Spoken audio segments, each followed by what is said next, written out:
Welcome in the latest episode of Five on the Floor on the Five Reasons Sports Network. Thanks for finding us on your favorite podcast app. Also on the Dash Radio Nothing But Net channel every single day at 7 p.m. And you can catch my show on Onside Radio every day at 10 a.m. Also check out 5reasonsports.com. Already the latest takeaways are up from Brady Hawk. We do not charge you. There is no paywall. Also check out the great sponsors of the Five Reasons Sports Network. That includes one of our newest sponsors, which is Best Ever. You can find them at bstevr.com.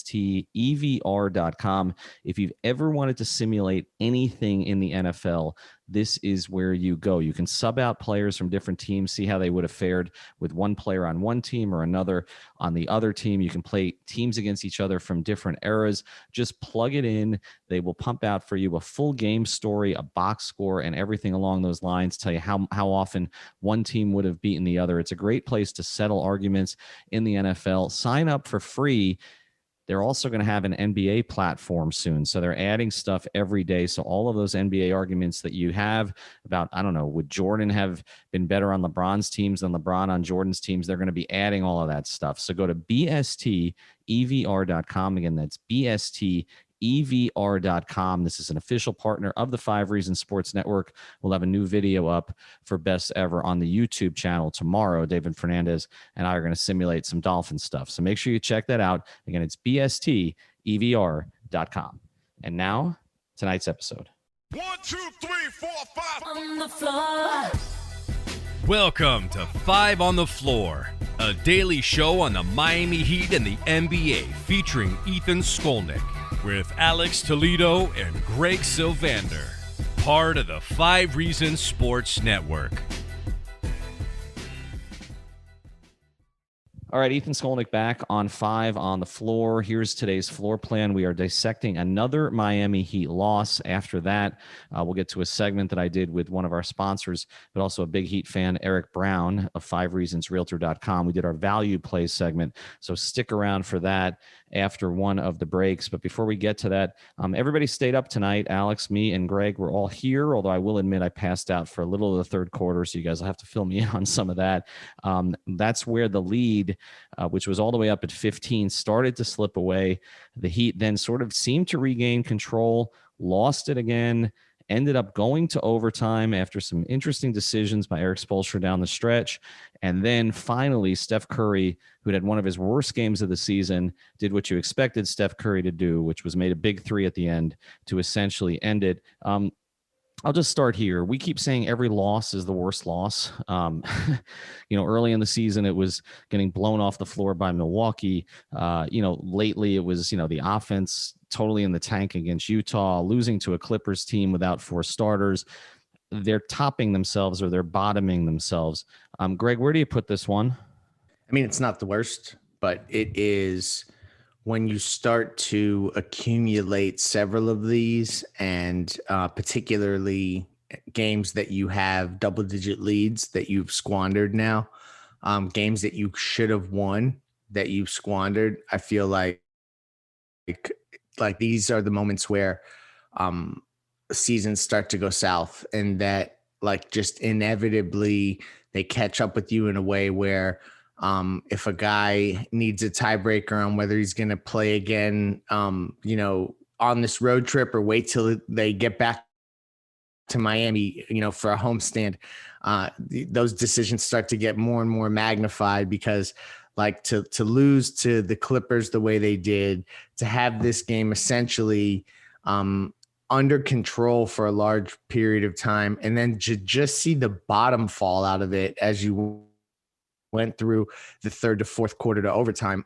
It's deflating. I'm out of answers. I mean, honestly, there's one part of me that wants to dissect this and talk about who played well and who didn't and what could be done differently. And then there's this other part of me that just says, you know what, this is one of those years where you're going to, this is not going to end well. Yeah, I mean that's the thing. We talk about seasons, and before it was when everybody gets healthy, and I'm well, there's some years not everybody gets healthy, but I feel, Alex, to a certain degree, and I want to dissect some specific decisions tonight, but I feel to a certain degree what happened, even though we tried to dismiss some of the early losses because, again, they didn't have all their players, they were dealing with COVID, the short break, all that other stuff. But what I've been saying lately on Onside is that when you lose, like you just start to accumulate bad habits, okay? And you start to accumulate doubt. And this team in the bubble last year didn't have any doubt. They felt like they were going to overcome certain things. This year, regardless of what the reasons were for those losses, they were still losses. And now I feel like this team doesn't know how to get out of its own way. They're not confident in themselves.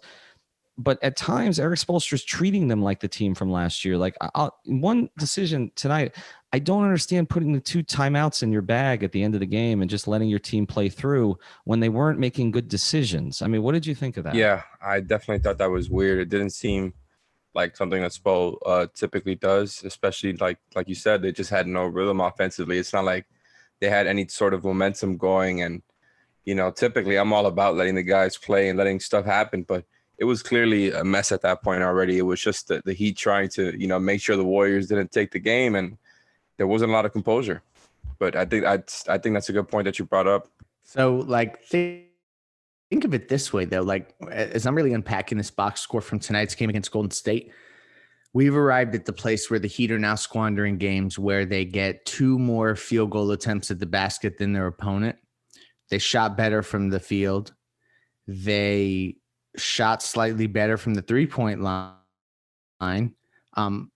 They didn't get out rebounded tonight. They out rebounded Golden State by 5, and the turnover battle was even, and they're still losing. So like, this is what I mean by, and what Ethan, what you've been alluding to when you talk about habits and you talk about slippage and you talk about the way that seasons progress. And so now you're starting to see games where there were certain statistics that we could point at a box score really easily and say, okay, this is why Miami's losing.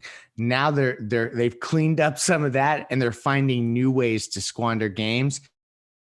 And it's a recipe for disaster. Well, I think that the thing here is that they're expecting to lose now.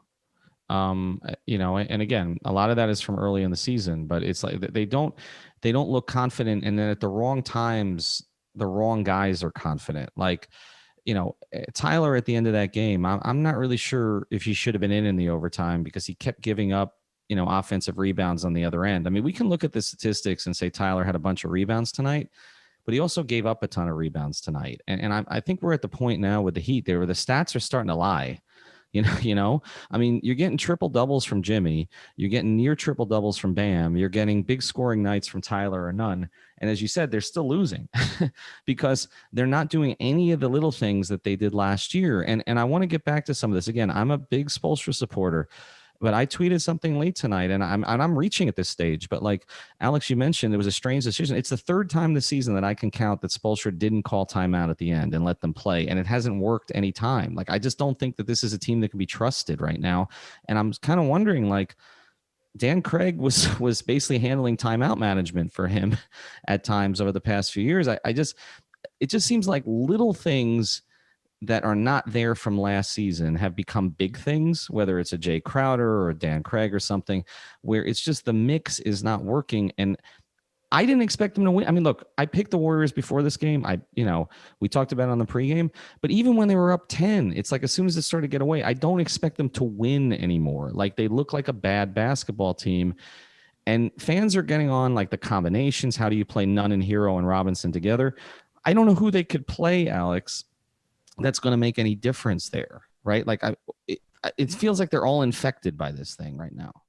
Yeah, and I think that's kind of where we come down to. Like, this mix just isn't enough. I think, like, I know Spo, he's always going to say we have enough, and it really isn't. Like, this team just, like you said, I'm with you 100%. I don't have faith in this team like I did last season, especially in that bubble when they were just kind of resilient. Like, this team has been the complete opposite of that.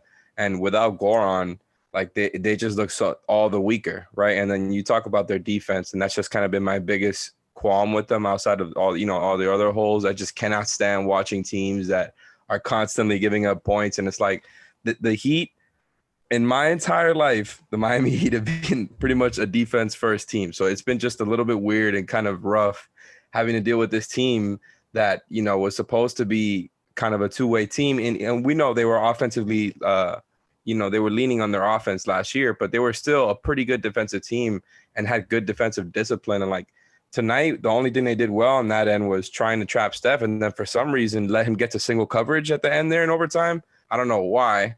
And then, that last dagger, not that it was Kendrick Nunn's fault, but why did you decide to bail on the trap there? I don't know.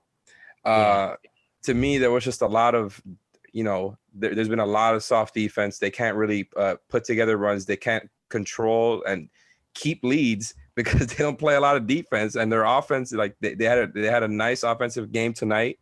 But when there's no defense, like, and there never is, like this team just does not look like a real playoff, contender to me, and not a conference finals contender. It's a shame because the offseason additions completely fell flat on their face. Like, let's make no mistake about it. There's no way that you can sugarcoat that the offseason was a complete failure. There's just no way you slice it. And then, so that just left that much less margin for error with this group, and everybody had to come back, and the internal development and the internal growth was going to need to be relied upon even more, and all of that was going to have to be accentuated because like Mo Harkless and Myers Leonard are not providing you anything, and Avery Bradley can't stay on the court. And I'll tell you what, I didn't stay up for this episode against the Clippers the other night, and I woke up to a barrage of text messages, some of which were from a couple folks pretty close to the Heat that felt they threw their hands up in the air after that Clippers game. I would imagine that tonight there's similar feelings, and obviously I'm not going to allude to any like trade that's happening immediately, but what I can say is that they're setting themselves up with the amount of expiring contracts and young players that they are going to mix this up. I just don't see any other way forward that doesn't involve mixing this up. Well, you mentioned Harkless, okay? This was the type of game where if Harkless had been what they expected, that he would have played a lot, okay? You were going against a team that really wasn't playing anybody taller than 6'6" or 6'7". Like, this is the type of game that a guy who supposedly has some athleticism, some defensive quickness, like would have been valuable to them. Even a guy they probably would have thrown on Curry. Not that the Curry defense didn't work, although I will say this. I want to see what Curry's uncontested shots are when that comes out on the stat site for the NBA, because I feel like he was open all night. He was missing shots. He makes the contested ones typically. He was missing uncontested ones. It was a matter of time, okay? But this is the type of game that you would have used a Harkless. This is the type of game that if KZ Okpala was where, it was kind of teased that he was at this point, in a game like this that was a little bit up and down at times, that he would have played also. Like, and I know everybody's on me, depth. And I went, look, I didn't expect them to have so many dead roster spots this year. They just have so many dead roster spots. And so everybody's like, well, why is Spoelstra playing Hero with Nunn and Robinson together in long stretches when they need defense? He doesn't have anywhere else to go. I don't know if they held Strus out. He played Vincent tonight. I don't know if he held Strus out because they're trying to protect the two-way days, maybe. But it's just, it doesn't seem to be any rhyme or rhythm to it. All right, a word here from Manscaped, and then we're going to try to put a bow on this part, and then we're going to talk to you about, we're going to do the value play segment with Eric Brown. We'll get back to our episode here in a second. Before we do, I want to tell you about another of the great sponsors of the 5 Reasons Sports Network. Knicks are no good in the NBA. You're familiar with that? The Knicks are no good. Well, Knicks are no good when you're shaving certain parts of your body either.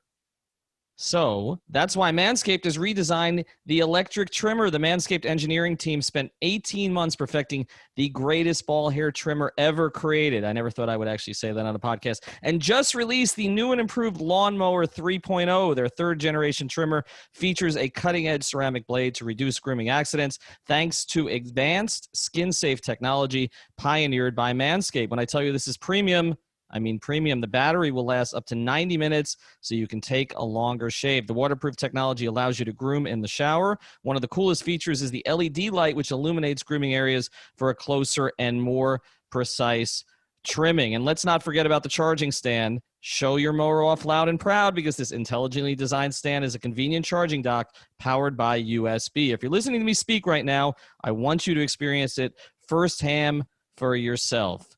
Make sure you trim yourself. Get 20% off and free shipping with the code 5RSN at manscaped.com.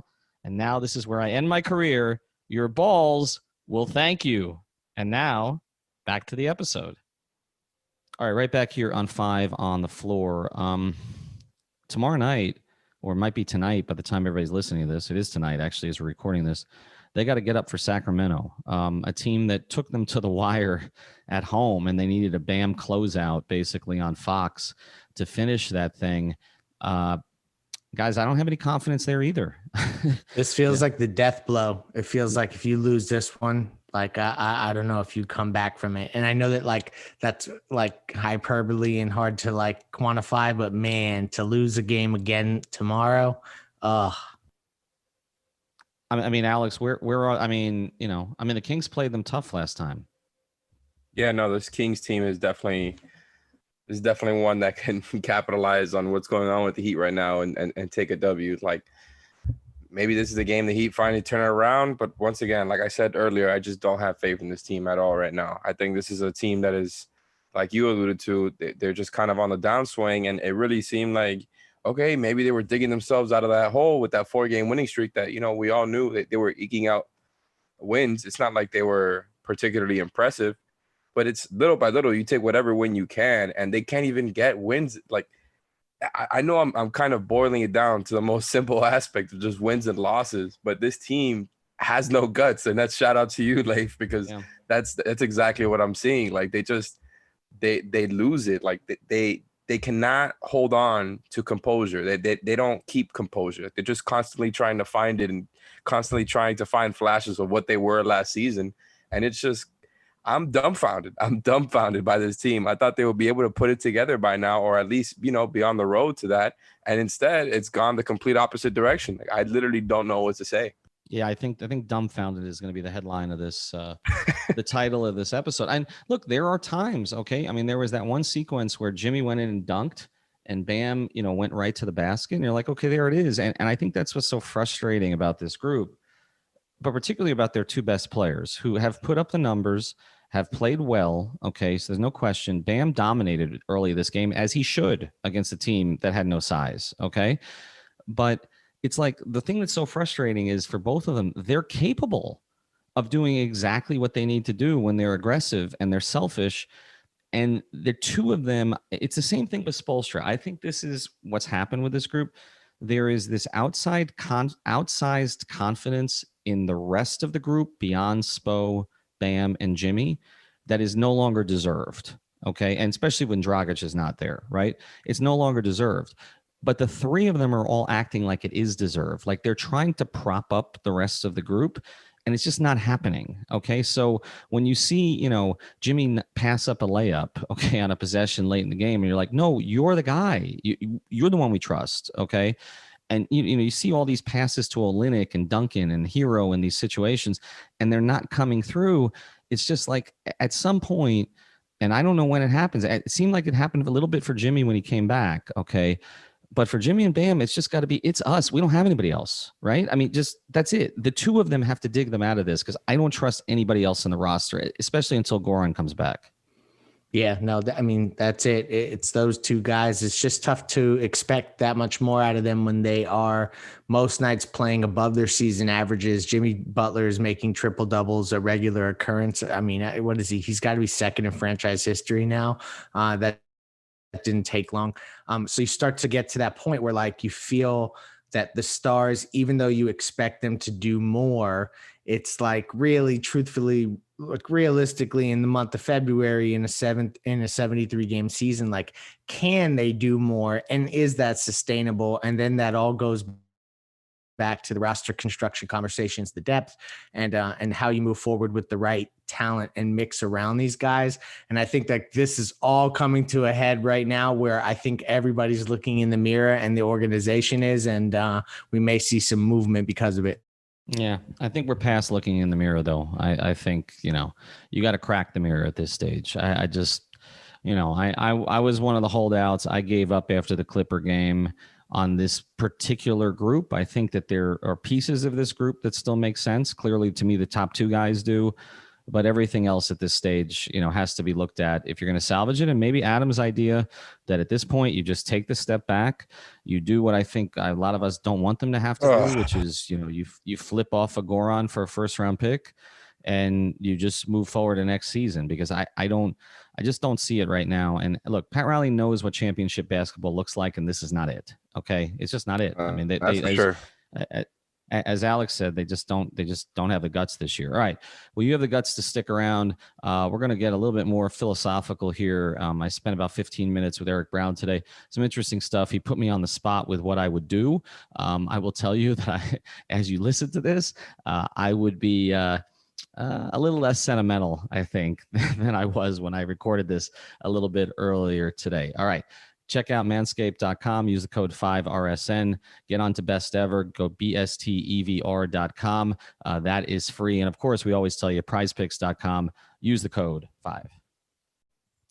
Welcome back to 5 on the Floor on the 5 Reasons Sports Network. Now we're going to do one of our regular segments. We do this with our friend Eric Brown. You can find him at 5reasonsrealtor.com. That's FIVE. reasonsrealtor.com if you're looking to buy or sell a property in South Florida. This is the place to go, but he also helps us out from a Heat perspective. Longtime Heat season ticket holder, follows the team closely, and he does our value play segment where at times he puts me on the spot. Eric, what you got for me this week? Before we talk about specifically basketball, buying and selling, and I think this applies to the Heat situation. You want to sell when everybody's buying, and you want to buy when everyone's selling. So let's remember that as far as how that applies to the market, not only for homes, but for any assets, and specifically basketball assets. I wanted to ask you, quite frankly,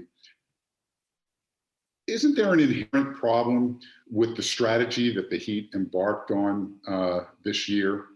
And namely, I'm referring to the fact that last year we had all these young players, and it was everyone was together. We're all about the Heat culture.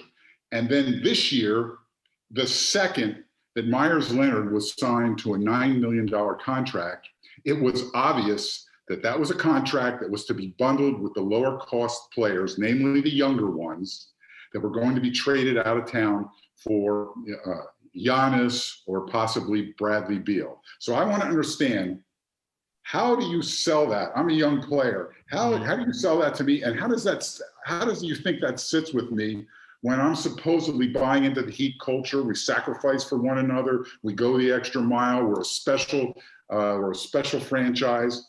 But I know you're going to dump me as soon as a suitable whale is identified.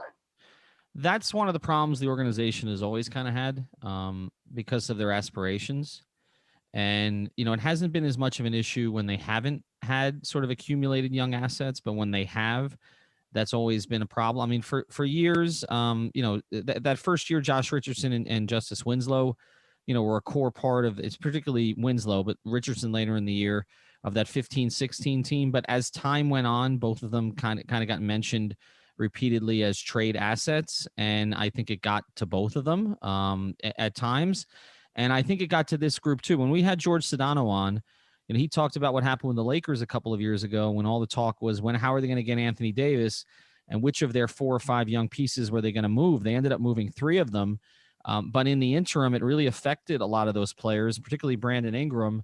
And, it's just one of those things that to a certain degree becomes unavoidable when you have a team president or in LA's case, LeBron, is basically their team president, even though he's not, or a Pat Riley who is always going for championships because that you're always ultimately expendable.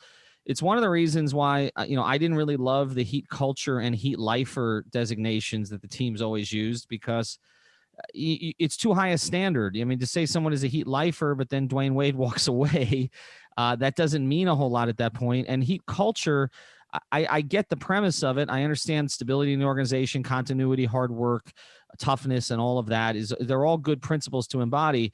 But ultimately, business gets in the way. And when you're playing for a Pat Riley team, you are always expendable. And I think that's the balance. It's between sentimentality and expendability. And in that case, sometimes Pat has gone too close to the sentimental road such as, bringing back the '06 champions the next year, or, bringing back, at high cost, a lot of the 16-17 team the next year for long-term contracts. It's a tough balance, but I do think it has affected this team.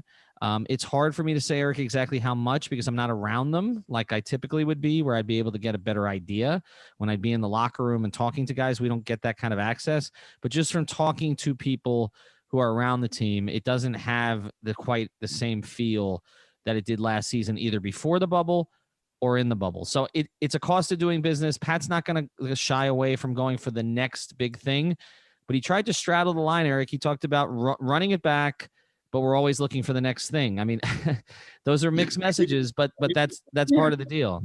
It's if these guys had 3 or 4 years in the league and they were young players and they knew who they were or what they were going to become, but Tyler Hero, Duncan Robinson, Precious Achua, Casey Okpala, they don't know what they are. So when you're trying to develop and establish yourself, and at the same time somebody's basically indicating that you're expendable, that's got to work on your confidence. I mean, something's off with this team, and I'm just suggesting that at least in part might be contributing to it. Yeah, I think it played a role, particularly with Tyler early. I think you saw Tyler trying to do too much. And I think he's gotten better when they've taken things off his plate, but also the Harden trade happened without him in it, right? So I think that probably took off pressure. And until Bradley Beal announces that he wants out of Washington, which I don't think is happening anytime soon, then Tyler is not necessarily a piece that's going to get moved. And again, even the way I phrased it, a piece that's going to get moved. I think, it's not just us. It's more than us. It's the fans on social media. It's Heat Twitter. The players see that stuff. And, every time that Kendrick Nunn has a good game now, people are sending him to Washington or Houston. It's tough for these guys, and it has not been an easy situation. But again, I don't know the alternative. I mean, they're always going to go for the bigger player. It's the way that Pat operates. I don't think anybody would want it any other way, but the people who get kind of sacrificed in the deal are those guys. And I know you wanted to get to the Heat's contention window a little bit. What do you have on that? Yeah, last week we debated whether this team was one major acquisition away from opening a legitimate championship window, or whether they're a young team that was building towards opening a championship window in a year or two. And then I heard Nekias Duncan last night. And if you folks haven't listened to that podcast, you really should. It was extremely informative. He's very knowledgeable. And I think that he had a lot of very interesting observations. He said that, among other things, the Heat's greatest need is a 3-level scorer. He said also in passing that Jimmy Butler is a 1-level scorer. And he also said that if you were to trade for Zach LaVine or John Collins, you'd probably have to give those guys a year or two to reach their peaks and then make another move. And, oh, by the way, you'd probably have to get Jimmy Butler to sign off on that. Jimmy's 31, and if it's 2 years, it's going to be 33 before they make that next move.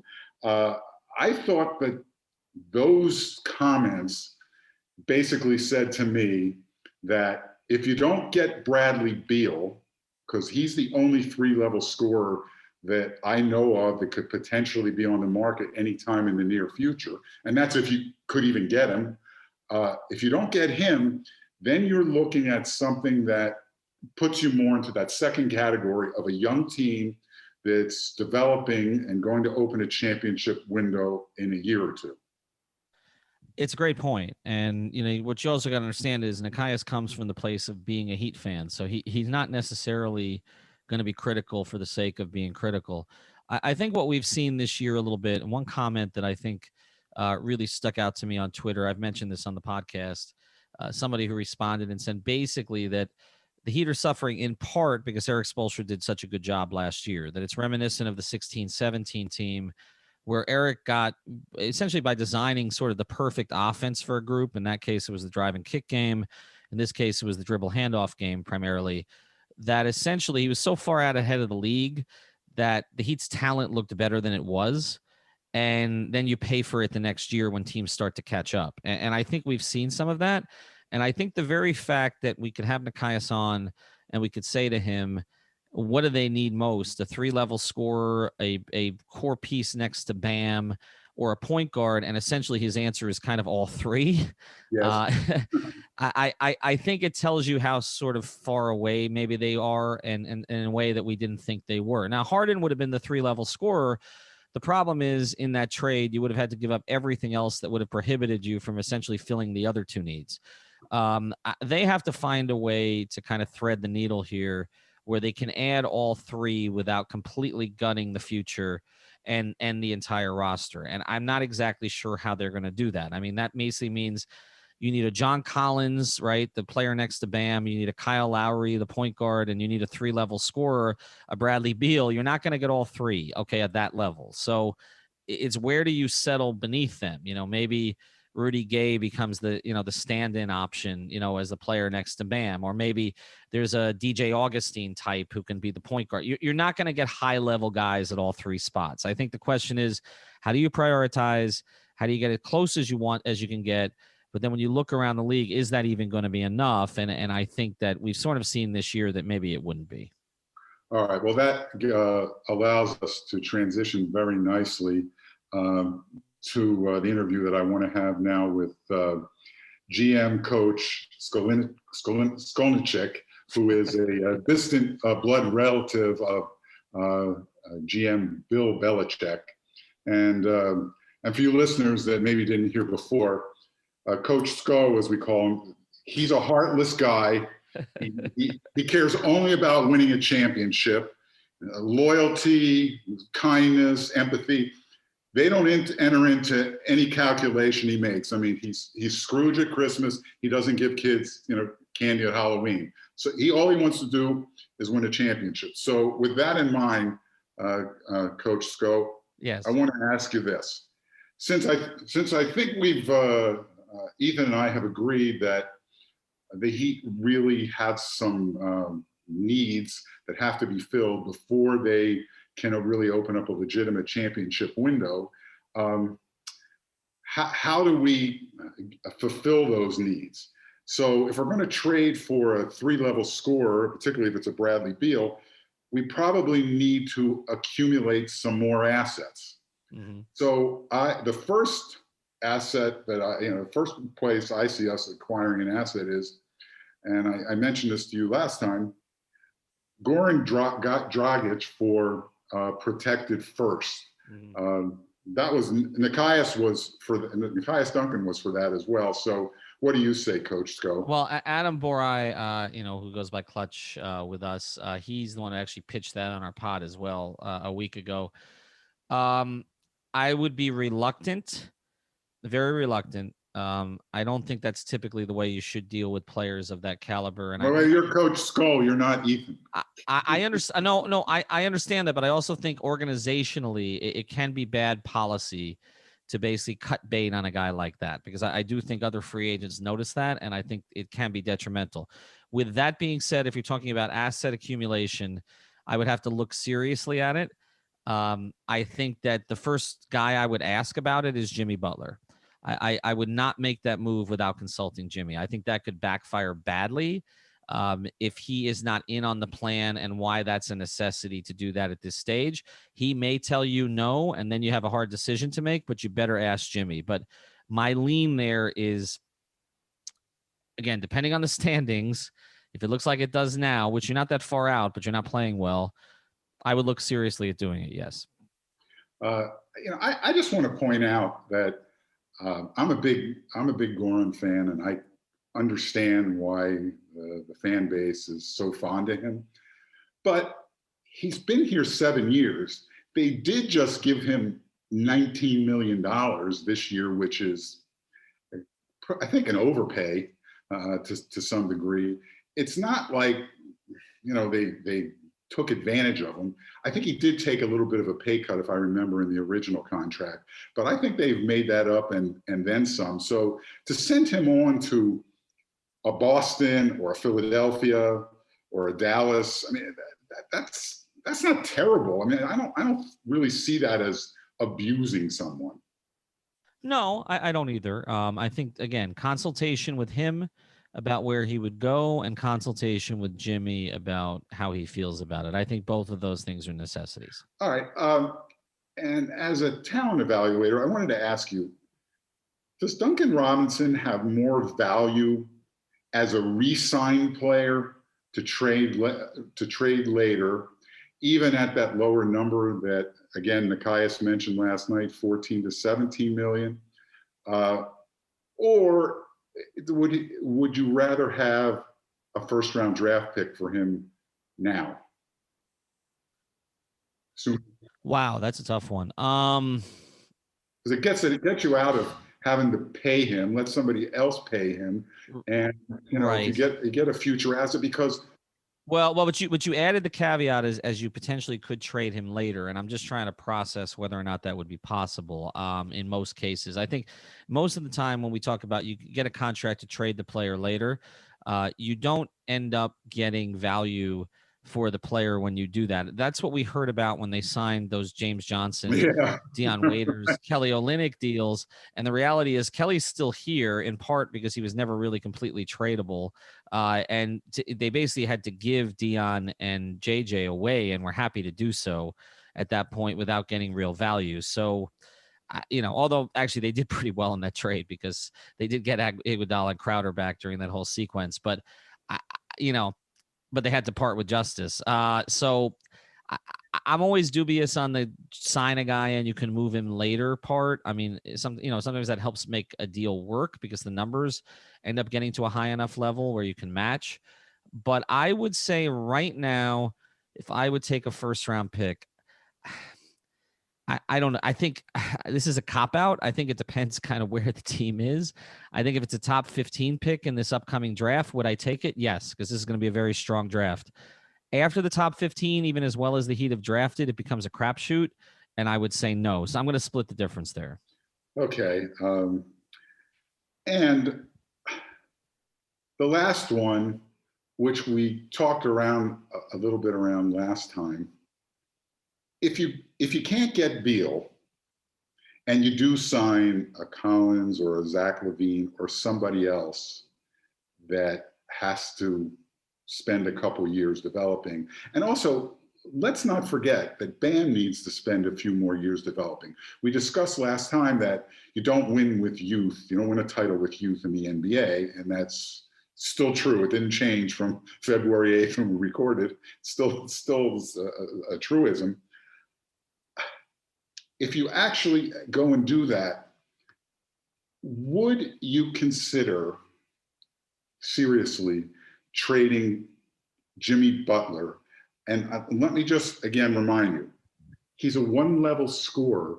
And Nikias said he was a two-level scorer. Now he's a one-level scorer, which he didn't say his game dropped off. He just said the shot's not there. But that's another way of saying his game has dropped off. He's going to have to give a couple years before these other guys are ready. And if we don't get Beal, somebody else will have gotten Beal. And the losers in that auction could be open to giving us some picks and maybe a young player for Jimmy Butler that you could use along with LaVine or Collins and Bam to build to that championship.